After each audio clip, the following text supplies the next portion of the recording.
آپ یہ تصویر دیکھ رہے ہیں، بلکہ یہ تصویر کو چھوڑیے، اب تصویر میں بات گزارا نہیں ہوتا آپ یہ ویڈیو دیکھیے۔ یہ وہ لڑکا ہے جو جسے ہم کہتے ہیں جھونپڑی، وہاں پہ رہا کرتا تھا، جس کے پاس نہ سیل فون تھا، نہ وائی فائی تھی، نہ بجلی تھی، نہ کوئی آسائش تھی، نہ شہرت تھی۔ ٹھیک ہے، اس کا اپنا کلچر، اپنا شوق، اپنا پیشن تھا۔ میں صرف آپ کو ایک مثال دینا چاہتا ہوں کہ دیکھیے، وہ لڑکے کی جھونپڑی دکھائی جا رہی ہے، اس لڑکے کا گھر دکھایا جا رہا ہے، اور وہ لڑکا کیا کرتا تھا؟ ڈانس کیا کرتا تھا۔ یہ انڈیا کا لڑکا ہے، ڈانس کیا کرتا تھا۔ اس کے دوست کے پاس موبائل تھا، تو وہ اپنی ویڈیوز اپنے دوست کے موبائل پہ بنوایا کرتا تھا اور پھر اس کا دوست اپلوڈ کر دیتا تھا۔ آئیڈیا آف ڈانس والوں نے دیکھا کہ یار یہ لڑکے کی کیا بات ہے، ایکسٹرا انرجی ہے اس کے پاس۔ انہوں نے اپنی ٹیم بھیجی دلی سے، اور بہت دور دراز علاقے میں وہ رہا کرتا تھا، اس کے پاس بھیجی اور اس نے ان کو دلی لے گیا۔ جب وہ دلی لے گیا اسے، اور وہ وہاں پہ جا کے اتنا رو رہا ہے لڑکا، دیکھیے اتنا روئی جا رہا ہے کہ وہ دیکھ رہے میں آ کہاں گیا۔ اس لڑکے کی قسمت کیا چمکی، وہ لڑکا یہاں سے اٹھا اور یہاں پہ آ گیا۔ آپ کے پاس کوئی اور پیشن ہوگا، لیکن اسی کے ساتھ ایک ڈیوائس اور کرتا ہوں، جو آپ کو میں ایڈوائز کرنے لگا ہوں، اس پر ذرا کان کھول لیجئے، اپنی آنکھیں موبائل کی سکرین پر ٹکا لیجئے اور اپنے سارے 6 کے 6 حواس جو ہیں اس کو پورے دھیان سے لگا لیجئے اور سنیے۔ جو بات آپ کو کام دے گی، وہ آپ کو کسی انسان پر بھروسہ نہیں دے گی، وہ کسی انسان پر یقین نہیں دے گی، وہ کسی انسان پر اعتماد نہیں دے گی، وہ کسی انسان کے لیے پختہ ارادہ نہیں دے گی، وہ کسی انسان کے لیے آپ کو کبھی بھی کچھ بھی کرنے کا موقع نہیں دے گی۔ میں آپ کو ایک ایڈوائز کرتا ہوں، آپ کو زندگی کا معمول دیتا ہوں، آپ کو میں زندگی کا کلچر دیتا ہوں، آپ کو میں زندگی جینے کا سلیقہ دیتا ہوں، آپ کو زندگی جینے کا طریقہ دیتا ہوں، آپ کو زندگی جینے کا میتھڈ دیتا ہوں۔ کافی لوگ مجھے طنز کرتے ہیں، جب میں جاتا ہوں تو میری ویڈیوز پہ مذاق اڑاتے ہیں۔ بالکل ان کا رائٹ بنتا ہے، کیونکہ ان کے حساب سے شاید میں ویڈیو بنا نہیں پا رہا، لیکن جو ایڈوائز آپ کو دینے جا رہا ہوں یہ آپ کی اپنی ایڈوائز تھی، جو آپ کو پہلے سے اپنا لینی چاہیے تھی، لیکن کوئی بات نہیں۔ صبح کا بھولا اگر شام کو گھر آ جائے تو اس وقت بھولا نہیں کہتے۔ آج جو ایڈوائز دینے لگا ہوں، ذرا اسے سنبھال لیجئے گا، اپنے پلو سے باندھ لیجئے گا۔ اگر آپ پیرنٹس میری ایڈوائز سن رہے ہیں تو اپنے بچے کے لیے رکھ لیجئے گا، اپنے لیے رکھ لیجئے گا۔ آپ کی عمر 80 سال ہے، 70 سال ہے، اگر آپ کی عمر 40 سال ہے، پھر بھی آپ اس پر عمل کر سکتے ہیں۔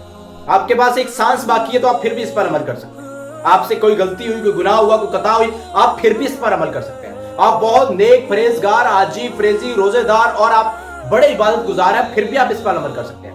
آپ بیلے ہیں، نکمے ہیں، کاہل ہیں، سست ہیں، آپ پھر بھی اس پر عمل کر سکتے ہیں۔ آپ بزنس مین ہیں، کاروباری ہیں، آپ کے پاس جاب ہے، آپ کے پاس ٹائم نہیں ہے، آپ پھر بھی اس پر عمل کر سکتے ہیں۔ آپ کو آج وہ میں بتانے لگا ہوں، اگر اس کا اعتماد بحال ہو گیا ہے، اگر اس کا یقین بن گیا ہے، اگر اس کا آپ کے پاس انتظار باقی نہیں ہے، تو میں بتاتا چلوں کہ آپ کو وہ بھروسہ صرف خدا سے مانگنے پر۔ جب آپ خدا سے مانگیں گے، خدا آپ کو عطا ضرور کرے گا، لیکن اپنی سمجھ کے مطابق۔ خدا کی سمجھ، آپ کی سمجھ، ڈیفرنس بہت ہے۔ خدا جب عطا کرتا ہے تب آپ کی جو سمجھ ہوتی ہے وہ سوچ بھی نہیں سکتی، اور خوشی کے مارے آپ کی جان نکل رہی ہوتی ہے کہ آج یہ دیا اللہ نے، اس کی تو آج ہی ضرورت تھی، مانگی میں نے 2 سال پہلے تھی۔ میں آپ کو اپنی بات بتاتا ہوں، میرے والد صاحب گورنمنٹ پولیس بلوچستان کے سرونٹ تھے۔ انہوں نے ایک چھٹی کے لیے اپلائی کیا، مارچ کو اپلائی کیا، اور چھٹی منظور ہوئی دسمبر میں۔ مارچ کہاں، دسمبر کہاں؟ اب غصہ تو بہت آیا، یقین کریں کہ دل کیا کہ میں نوکری چھوڑوں اور آج ہی گھر چلا جاؤں۔ اس ٹائم بھی مارچ میں بھی مصیبت تھی، لیکن صبر کیا، اور دسمبر میں جب گئے تو ضرورت واقعی دسمبر میں تھی چھٹی۔ پھر یقین پختہ ہو گیا، آپ کا جو فیصلہ ہے، اللہ کا فیصلہ اس سے کئی گنا بہتر ہوتا ہے۔ کسی انسان سے مانگنے سے بہتر ہے کسی جانور سے مدد مانگ لی جائے۔ اس کا مطلب یہ نہیں کہ آپ انسان سے بات ہی نہ کریں، آپ انسان کو شیئر ہی اپنا معاملہ نہ کریں، آپ انسان کو دکھ ہی نہ سنائیں، بالکل سنائیں۔ مدد مانگنی ہے تو خدا سے مانگیں۔ آپ کسی سے پیسے مانگتے ہیں، آپ سود لیتے ہیں، آپ اینیون کوئی کام کرتے ہیں، تو وہ بندہ بندے کی حد تک ہوتا ہے، رب اس میں راضی نہیں ہوتا۔ اللہ آپ کو عطا بندے سے ہی کرے گا، اللہ آپ کو بندے کے ہینڈ ٹو ہینڈ ہی وہ چیز دے گا، لیکن آپ نے مدد کس سے مانگی؟ رب سے، کہ یا اللہ اب تو ہی ہے، چلا ہمیں صراط المستقیم پر، چلا ہم نے اپنے راستے پر جن پر تو نے اعلان کیا۔ اب بس تو ہی نظر آتا ہے، اور ہاں جب کچھ نہیں نظر آتا تب صرف رب ہی نظر آتا ہے۔ تو آپ کو یہ سب کچھ بتانے کا مقصد میرا یہ ہے، سب کچھ یاد دلوانے کا مقصد یہ ہے کہ ہم اپنے راستوں سے بھٹک چکے ہیں، ہم اپنے راستوں کو چھوڑ چکے ہیں۔ پیسہ پیسہ پیسہ، اتنی نفسا نفسی ہو چکی ہے پیسے کی کہ ہمیں کچھ یاد ہی نہیں کہ ہم دنیا میں آیا کیوں تھے۔ ہمارا یہ افضل تھا ہی نہیں، ہمارا یہ کام تھا ہی نہیں۔ ہم اللہ کے ہوتے، اللہ سب کچھ ہمارا کر دیتا۔ ہم اللہ کی عبادت کرتے، اللہ سب کو ہماری فیمس میں لگا دیتا۔ لیکن ہم نے وہ راستہ پکڑا ہی نہیں، ہم نے وہ رسی کو تھاما ہی نہیں، ہم نے اس بات کو جھنجھوڑا ہی نہیں کہ اس میں تھا کیا۔ ہم نے جیسے آئے سنا، کلمہ پڑھا، 2 4 6 10 15 نمازیں پڑھی، اور اس کے بعد اپنے کام میں مشغول ہو گئے۔ جمعے والے دن یہ لوگ کہاں ہوتے ہیں؟ جو مسجدیں بھری ہوتی ہیں، عید والے دن مسجدیں بھری ہوتی ہیں، تو 5 نمازوں میں کیوں نہیں؟